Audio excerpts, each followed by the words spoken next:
አሮራ ክፍል 2። መንግስቱ እግሩን አንቀሳቀሰና ወደ መኪናዋ ፈራ ተባ በሚል እርምጃ ማዝገም ጀመረ። ከመድረሱ በፊት ገቢናው ተከፈተና አንድ ሰው ከውስጥ ተመዞ ወጣ። እንደሱ ግዙፍና ፈርጣማ ነው። ፈገግ እያለ ወደሱ መራመድ ጀመረ። ፈጽሞ አይደለም ከእስር ቤት በወጣ በመጀመሪያው ቀን ይቅርና እድሜ ልክም ዳግመኛ አየዋለሁ ብሎ ያልጠበቀው ሰው ነው። አጎቱ፣ የአባቱ ታናሽ ወንድም። በፈጣሪ ይህ ሰይጣን ሰውዬ ከየት መጣ ብሎ በውስጡ አጉረመረመ። አጎቱ ወደሱ መጓዝ ጀምሯል። መካከል መንገድ ላይ ተገናኙ። እላዩ ላይ ተጠመጠመችበት። በመንሰፍሰፍ እንደናፈቀው የገዛ ልጁ እያገላበጠ ጉንጮቹን ሳመው። ያለምንም ተቃውሞ እንዳደረገው ሆነለት። እንደዛ መሆን ፈልጎ ባይሆን እየሆነ ያለው ነገር ፈጽሞ ያልጠበቀውና ያልተዘጋጀበት ስለሆነ ምንም አይነት የተቃውሞም ሆነ የትብብር እንቅስቃሴ ማድረግ አልቻለም። አንተ በጣም ትልቅ ሰው ሆነህ የለ እንዴ? ይገርማል። ለማንኛውም ስለተፈታህ በጣም ደስ ብሎኛል አለና እጁን ትከሻው ላይ ጣል አድርጎ አቅፎት ወደ መኪናው ይዞት ሄደ። ወደ መኪናው ሲጠጋ ቀድማ እጆቹን በመኪናው መስታወት አውጥታ ያውለበለበች ስትጠራው የነበረች ሴት መኪናውን ለቃ ወረደች። ታውቃት፣ ባለቤቴ ነች። ለስላሳ እጆቿን ዘርግታ አይኖቿን ላዩ ላይ ያንከባለለች ውቢት እባላለሁ አለችው። ጨበጣትና መንግስቱ አላት። አጎቱ ሻንጣውን ተቀበለና ከኋላውን በራፍ ከፍቶ ካስቀመጠ በኋላ በሉ ግቡ እንሄድ አላቸው። መንግስቱ የኋላውን በር ሲከፍት እስቲ ገቢታ እኔ ልሁን አለው። ሚስቱ ወደ ነበረችበት የኋላ ወንበር ተመልሳ ስትገባ እሱ አጎቱ እንዳለው ዞርና ፊት ለፊት ገቢና ገባ። መኪናዋ ተንቀሳቀሰች። 3 ዓመት ስታሰር አንድ ቀን ተሳስቶ እንኳን ያልጠይቀኝ ዛሬ እንዴት ፈለገኝ? የመፈቻ ቀኔንስ እንዴት አወቀው? ወዴት ነው እየወሰደኝ ያለው? በውስጡ እየተተረማመሱ ካሉ ጥያቄዎች መካከል ጥቂቶቹ ነበሩ። ትንሽም የተረጋጋው ሚስቴ ነች ያላት ሴት አብራው ስላለች እንጂ ብቻው መጥቶ ቢሆን ኖሮ ከዚህ የከፋ ጥርጣሬ በውስጡ ይፈጠር ነበር። ሊያስገድለው ቢሆንስ? ገንዘብ በጣም እንደሚወድ ያውቃል። ሀብታም ለመሆን የማይፈነቅለው ድንጋይ እንደሌለ ከዚህ በፊት ደጋግሞ አሳይቶታል። የገዛ አባቱ ላይ ብዙ ግፍ ሰርቶበታል። መዓት ብር ከድቶታል። በዚህም ምክንያት አባቱ ህመምተኛ እንዲሆን ምክንያት ሆኗል። ህመሙ ደግሞ ወደ ሞቱ ሸኝቶታል። ያ ማለት በተዘዋዋሪ ይህ ከጎኑ የተቀመጠው አጎት ተብዬው ሰው የአባቱ ገዳይ ነው እና ዛሬም የሆነ ጥቅም የሚያስገኝለት ከሆነ እሱንም ከማስገደል ወደ ኋላ እንደማይል እርግጠኛ ነው። ግን እኔን ቢያስገድል ምን ይጠቀማል ብሎ ራሱን ጠየቀ።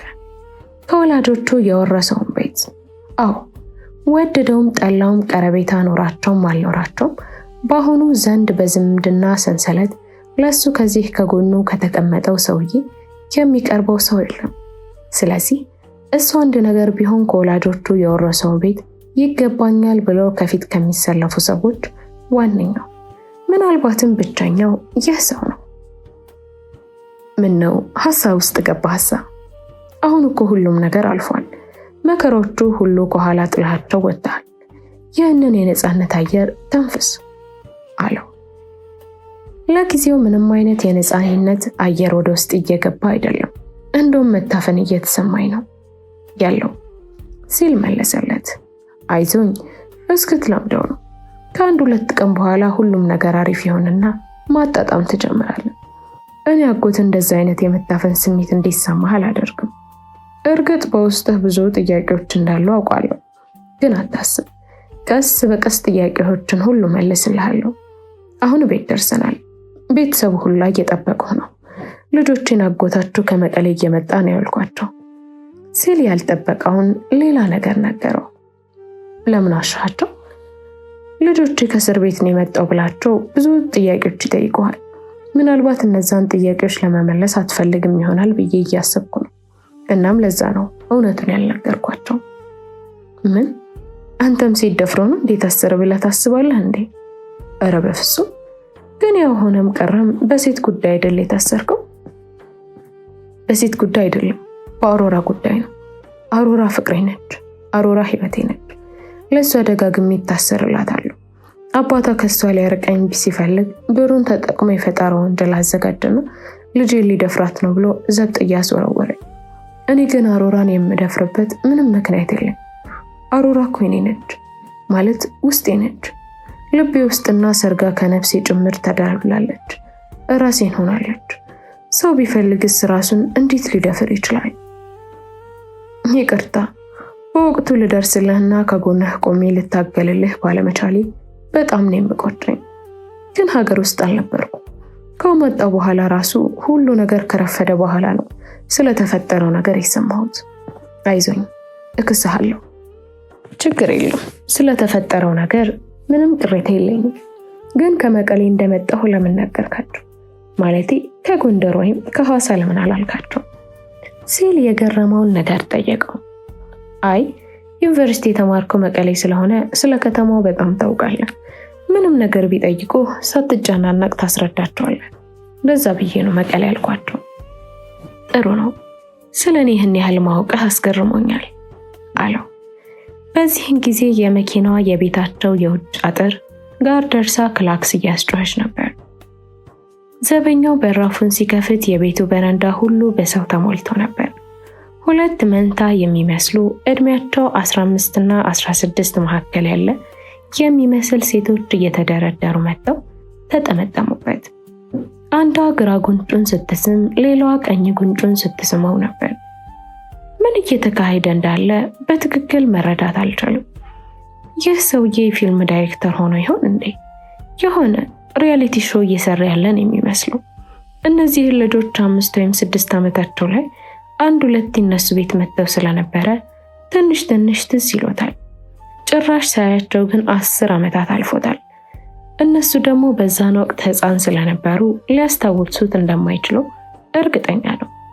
ታዲያ ይህ ሁሉ የናፍቆት የሚመስል የደመቀ አቀባበል ከየት የመጣ ነው? ደግሞ ምንም አርቲፊሻል አይመስልም። እነዚህ ልጆች የዘመድ ረሃብ አለባቸው ይሆን እንዴ? ሲል በውስጡ አጉረመረመ። አጎትየው ሻንጣውን በእጁ አንጠልጥሎ ወደሱ በመምጣት ከእጆቹ አላቀቀውና ልጆች፣ አጎታችሁ ከረጅም ጉዞ ስለመጣ ደክሞታል። ወደ ክፍሉ ይግባና ሻወር ወስዶ ልብስ ቀይሮ ተመልሶ ይመጣል። እስከዛ ለምሳ ዝግጁ እየሆናችሁ ጠብቁት አለና እጁን ይዞ ወደ ውስጥ ይዞት ገባ። ሳሎን ሰንጥቀው በኋላ ያሉ ብዙ ክፍሎች እያለ በመሄድ አንድ የተዘጋ ክፍል ከፍቶ ገባ። ግባ እያለው ቀድሞት ገባ።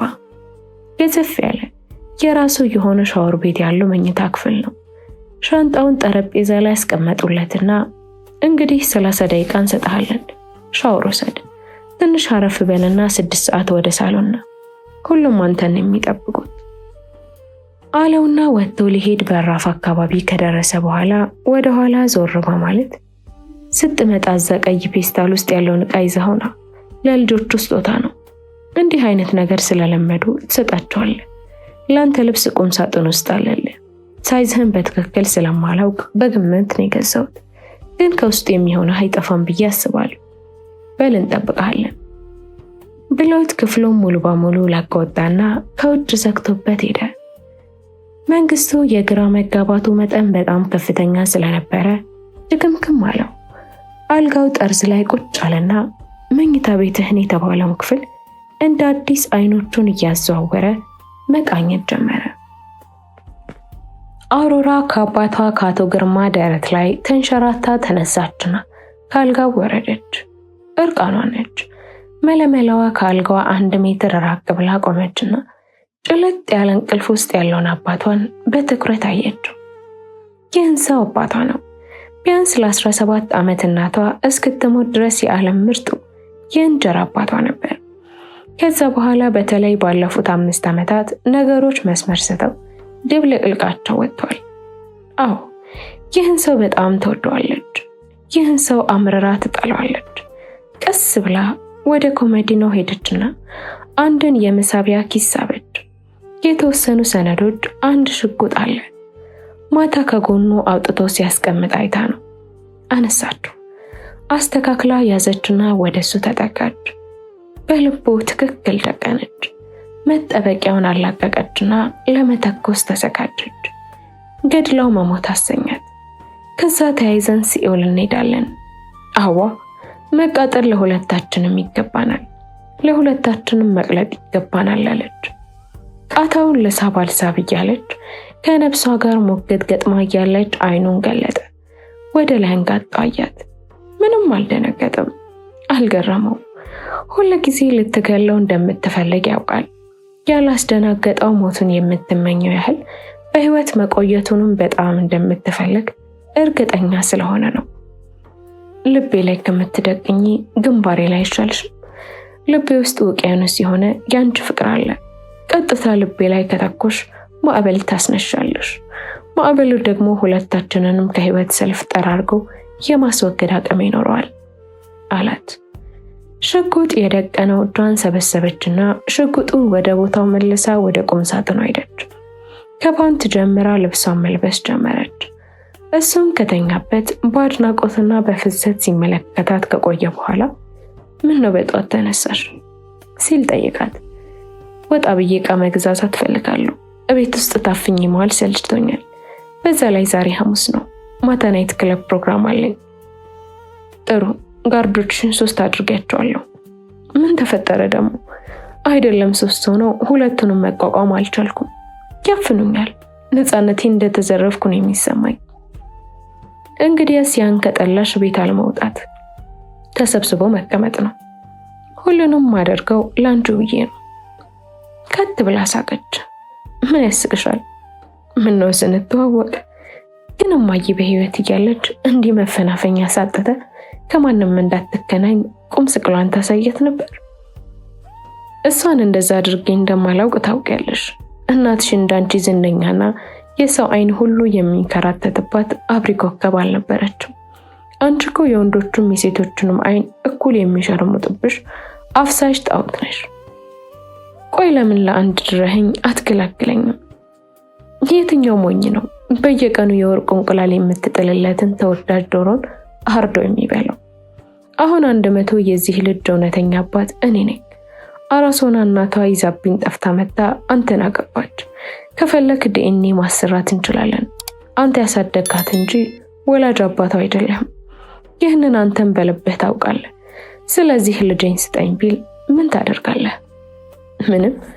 ተንደርድሬ አቅፎና አገላብጬ ስሟለሁ። ወደ ቤት ይዤው ገባና የሚቀመጥበት ወንበር አቀርብለታለሁ። ከዛም 1 ብርጭቆ ውሃ ሰጠዋለሁ። እሱን አንስቶ እየጠጣ እያለ በግንባሩ 3 ጥይት ተለቀበታለሁ። ከዛ እጁ ላይ ያለውን ብርጭቆ አምልጦት ወለት ላይ ይወድቅና ስብርብሩ ይጣል። ከዛ አንድ እጄን ይዤ ወደ ሻወር ቤት እየጎተትኩ ወስደውና እጁን እቆርጣለሁ፣ እግሮቹን እቆርጣለሁ። ዝግነና አላት። በቃ እንዲህ እንድታደርግ የሚያደርግህ ለኔ ያለህ የአባትነት ፍቅርህን ወይስ ይህኛው ለኔ ያለህ ቆሻሻ ስሜትህ ነው? አንቺ ለኔ በህይወት የተሰጠሽኝ ሁሉን የምታሟይ ሴት ሙሉ ፓኬጅ ነሽ። ይህ ከዚህ ብዬ አልመርጥም። አንቺ እስከ ህይወት ፍጻሜሽ የኔ ነሽ። ይህንን መቼም እንዳትረሽ። ትንሿ እህቴ በቀደም ምን እንዳለችኝ ታውቃለህ? እኔም እንዳንቺ አድጌ አባዬ ካንቺ እኩል እንዲወደኝና ከሱ ጋር አብሬ እንድተኛ እንዲፈቅድልኝ ይፈልጋለሁ አለች። እንዴት እንደሚሰቀጥጥ አየኸው? አንድ የቤተሰብ አባል ይህን ጉዳችን ያወቀ ቀን ምን ይውጠናል? እንደዛ እንዳይሆን መጠንቀቅ ነው። ከሆነም በጊዜው እናስብበታለን። ለማንኛውም ስትወጪ ጠንቀቅ በይ። ያ መንግስት የተባለው ወጣትሽ ተፈቷል። ወይ ተፈታ? መቼ? አለች በሰማቸው ዜና ተደስታ። ምን? በመፈታቱ በጣም ደስ ያለሽ ትመስያለሽ። አዎ፣ ለምን ደስ አይለኝም? በፊትም ባልሰራው ስራ ነበር ያሳሰርከው። ገና ለገና ትኩር ብሎ አየሽ ብለህ ነው የልጁን ህይወት የበጠበጥከው። ነግሬሻለሁ። አሁንም ሊያገኝሽና በዙሪያሽ ላንዣብብ ቢሞክር በቀላል ስራ አላልፈውም። ወደ አለመኖር ነው የማሸጋግረው። በውስጥሽ ጥቂት እንኳን ለሱ ፍቅር ቢጤ ካለሽ ይቅርብሽ። በኋላ ታዝኛለሽ። አንቺ ስታዝኝ ደግሞ ዞሮ ዞሬን ይሁንኝ የማዝነው። አንተ አባቴ በህይወት እያለህ እኔ ማንንም የማፍቀርም ሆነ በማንም የመፈቀር መብት እንደሌለኝ ያውቃለሁ አለች። በቃ እንግዲህ አንቺ ከሰሙሽ ቀኑ ሙሉ ስትነዛንሽን የምትዩ አለና ከአልጋው ወርዶ ራቁቱን ወደ እሷ ተጠጋና ጎትቶ ጎኑ ሻቆጣት። ከንፈሯን ለደቂቃው መጠጣቸው። አቅመ ቢስ ሆና ልፍስፍስ አለች። ከሰውነቱ ተለጠፈች።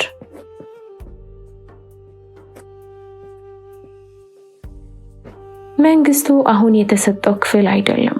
3 ዓመት ከቆየበት የታፈገ የእስር ቤት ክፍል እንዲቀርና ቀድሞም በሰላሙ ጊዜ ራሱን የሆነ የተከበረ ስራ ያለው ከሚኖርበት ክፍል በጣም የተሻለና በውበትም በምቾትም የደመቀ ነው። የአልጋው ጥራት፣ ጠረጴዛው፣ ወንበሮቹ፣ ቁምሳጥኑ አንድ ዘመናዊ ወንደላጤ ቢኖሩት የሚመኛቸው ነገሮች ሁሉ የተሟሉለት ነው። ከተቀመጠበት ተነሳና ወደ ሻወር ቤት አመራ። ከፍቶ ገባ። ልዩ ነው። ልብሱን አውላለቀና ወደ መሃል ተጠግቶ ውሃውን ከላይ ለቀቀው። እስር ቤት ሻወር እንዴት እንደሚወስዱ ትዝ አለው። መዓት ወንዶች አንድ ላይ ይጠቀጠቁና ውሃው ከላይ ይለቀቃል። ያንዱ ጭቅቅት ተፈናጥሮ አንዱ ሰውነት ላይ የተረጨ፣ አንዱ የሌላውን እርቃን ገላ እየጎበኘ ምቾት በሚነሳ መንገድ ይታጠባሉ። ያንን ያሰበ ታጠበና ፎጣ ገልድሞ ወደ መኝታ ቤቱ ተመለሰ። ሰውነቱን አደራረቀና ልብስ ለመቀየር አሮጌ ሻንጣውን ከፈተ። የተሻለ ያለውን ልብስ በመምረጥ ላይ ሳለ አጎቱም ቁምሳጥን ውስጥ ልብስ አለልህ ያለው ትዝ አለው። ሻንጣውን ባለበት ተውና ራቁቱን ወደ ቁምሳጥኑ አመራ። ደረሰና ከፈተው። መለስተኛ ቡቲክ ሊያስከፍት የሚችል ብዛትና ጥራት ያላቸው ልብሶች ተጠቅጥቀውበታል። 3 የተለያየ ቀለም ያላቸው ሙሉ ሱፎች፣ ከ5 የሚበልጡ ጅንስ ሱሪዎች፣ ሌሎች 2 ካኪ ሱሪዎች፣ ሸሚዞች፣ ፓካውቶች፣ ፓንቶችና ካልሲዎች ሳይቀሩ ተገዝተውለታል። ቁም ሳጥኑ ጎን ያለው ወንበር ላይ ቁጭ አለ። ይህ ሰውዬ ከኔ ምንድን ነው የሚፈልገው ሲል ጠየቀ። አጎቱ ለሱ ከፍተኛ ዕቅድ እንዳለው እርግጠኛ ነው። ካለበለዚያ እንዲህ ድንገት ከተደበቀበትና ከተሸሸገበት ብቅ ብሎ ተወዳጅ አባት ተናፋቂ ታላቅ ወንድም አይነት ገጸ ባህሪ ተላብሶ አይጫወትም። ዝም ብሎ አንድ ጅንስ ሱሪ፣ አንድ ሸሚዝና አንድ ቀለል ያለ ጃኬት መረጠና ወደ አልጋው ተመለሰ። ሁሉንም በየተራ ለበሰ። ወደ ሻወር ቤት ተመለሰና ራሱን በመስታወት ተመለከተ። የተወሰነ ቅባት እጁ ላይ አደረገና ፀጉሩና ፊቱን አባበሰ። አሁን እስኪ ወደ አዲሶቹ ተናፋቂ ዘመዶች ልሂድ አለና ወደ ውጭ መራመድ እንደጀመረ አጎቱ ለልጆቹ የምትሰጠው ስጦታ ነው ብሎ ጠረጴዛው ላይ ያስቀመጠለትን የስጦታ ዕቃ ትዝ አለው። ወደ ኋላ ተመለሰና አነሳቸው። አጎቴ፣ አንተ እኔ ላይ ቆንጆ ዕቅድ ሊኖርህ እንደሚችል ጠንካራ ጥርጣሬ አለኝ። ግን እንዳትሸወድ፣ እኔም በቅርቡ ቀን አስበህ ራሱ የማታውቀውን ዕቅድ አመጣልሃለሁ። ከዓመታት በፊት ከአባቴ የወሰድከውን ሀብት፣ ሰላምና ጤና በጠቅላላ ከነወለዱ እረከብሃለሁ። ይህንን በውስጡ እያሰላሰለ ሳሎን ሲደርስ የሳሎኑ ጠረጴዛ በምግብ ተሞልቶ ዙሪያውን በሰዎች ተከቦ የእሱን መምጣት በናፍቆት ሲጠብቆ ደረሰ። ከዛ ድግሱም ሆነ የአቀባበል ዝግጅቱ እስከ ምሽት የዘለቀና የተለየ ነበር። በማግስቱ ጠዋት ከቁርስ በኋላ አጎቱ ይዞት ወጣ። ለ30 ደቂቃ ዝምታ ያጠላበት ጉዞ ከተጓዙ በኋላ አንድ ግዙፍ ባለ 3 ወለል ገስታውስ ግቢ ውስጥ ይዞት ገባ። መኪናውን አቆሙና ግራውንድ ላይ ወዳለ አንድ ክፍል ይዞት ገባ። ለገስታውሱ አንድ ቢሮ የሚያገለግል መሆኑ ክፍል ውስጥ ያሉት ዕቃዎች አይቶ መረዳት ይቻላል። አጎትየው የለበሰውን ጃኬት አወለቀና ማንጠልጠያው ላይ ሰቅሎ ጠረጴዛውን ዞሮ ግዙፉ ተሽከርካሪ ወንበር ላይ ያስቀመጠ፣ እሱም ፊት ለፊት ያለው ወንበር ላይ እንዲቀመጥ አዘዘው። እንግዲህ ይህ የኛ ገስታውስ ነው። በኋላ ልጆቹ ሁሉንም ክፍልም ሆነ አጠቃላይ ግቢውን እያዞሩ ያሳዩሃል። አሁን ግን እናውራ። በሰማው ነገር ስለተደነቀ አሃ ያንተ ገስታውስ ነው ማለት ነው ሲል መልሰው ጠየቀው። አዎ የኛ ነው። ጥሩ፣ ግን አንተ ስለምትፈልገው ነገር ከማውራታችን በፊት እኔ እንዲመለሱልኝ የምፈልጋቸው ማዕት ጥያቄዎች አሉ። እስካሁንም በውስጥ ያፍኜ ያስኳቸው አመቹን ጊዜ ስጠብቅ ነበር። ጥሩ፣ ብዙ ጥያቄዎች እንደሚኖርህ እኔም ጠብቃለሁ። ሁሉንም ጥያቄዎች ለመመለስ እሞክራለሁ። እሺ፣ ከዚህ ሁሉ ጊዜ በኋላ ያለሁበት ቦታ እንዴት መጣህ? ለዛውም በመፈቻ ቀኔ ላይ። ምን መሰለ፣ የዛሬ 7 ዓመት በፊት ከአባትህ ጋር በተፈጠረ አለመግባባት ተለያየ። በወቅቱ ወንድሜ እናንተ አጠገብ እንድደርስ አይፈልግም ነበር። ከዛ ከእናንተም ሆነ ከሌላው ቤተሰብ ተነጥዬ የራሴን ኑሮ መኖር ጀመርኩ። እናም ሲሞት ቀብሩ ላይ ሁሉ አልመጣም። ምንም ብትቀያየሙ ብቸኛ ወንድም አይደለህ ሲል በጥንካሬ ሞገተው። አውቃለሁ፣ ግን በወቅቱ እኔ ሀገር ውስጥ አልነበርኩም። ወንድሜ ከሞተ ከ3 ዓመት በኋላ ተመልሼ ስመጣ ነው መርዶን የሰማሁት። በዛን ጊዜ ስላንተ እስር ቤት መግባትን ሰማሁ። ያው የነገሩን ደስ የማይል ነገር ስለነበር ምንም ለማድረግ አልተደፋፈርኩም። ታዲያ አሁን ምን አዲስ ነገር ተገኘና ልታገኘኝ ወሰንክ? እንደ አጋጣሚ ጠበቃ ከነበረ ሰው ጋር የሆነ ቦታ ተገናኘንና ስላንተ ተነሳ። የተፈጠረውን ነገር አስረዳኝ። በእውነትም በጣም ያዘንኩትም በራሴም ያፈርኩት። የሆነ ወሬ ሰምቼ ችላ ከምልህ ቀርቤ አንተኑ ስለ ሁኔታው ብጠይቅ ጥሩ ነበር። በጊዜው ልደርስህና ልሟገትህ ይገባ ነበር። ከእድሜህ ላይ 3 ዓመት ሲባክን ዝም ብዬ ማየቴ በጣም ይቅርታ። ኧረ ነገሩ ነው እንጂ ችግር የለውም። ደግሞ ምንም የባከነ ጊዜ የለኝም። 3 ዓመት ከእስር በማሳለፌ ምንም የምቆጭበት ነገር የለም። ብዙ ነገር ተምሬበታለሁ። ከብዙ ድንቅ ሰዎች ጋር ታውቂ ብዙ የህይወት ተሞክሮ ከነሱ አግኝቻለሁ። አዲስ ሙያ ተምሬያለሁ። ትዕግስትን፣ መረጋጋትን፣ ጥሞናን፣ ኧረ ብዙ። ደግሞም በእሷ ምክንያት ሌላ 30 ዓመት ያህል ብታስር እንኳን ቅንጣት ቅሬታ አይሰማኝም። ያን ያህል ታፈቅራታለህ ማለት ነው? መጠንና ወሰን በሌለ ሁኔታ አፈቅራታለሁ። ደፍራት ብለው ሲከሱኝ በጣም ነው ያስገረሙኝ። እሷ ከኔ ነች። ልቤ ውስጥም ነፍሴ ላይ ያለችው እሷ ነች። ከሷ ፊት ላይ የምታርፍ አንዲት ጥፊ እንኳን ልቤ ላይ ጠባሳ ትተዋለች። እንዴት ሰው የገዛ ልቡን በቢላዋ ወቅቱ ያደማል?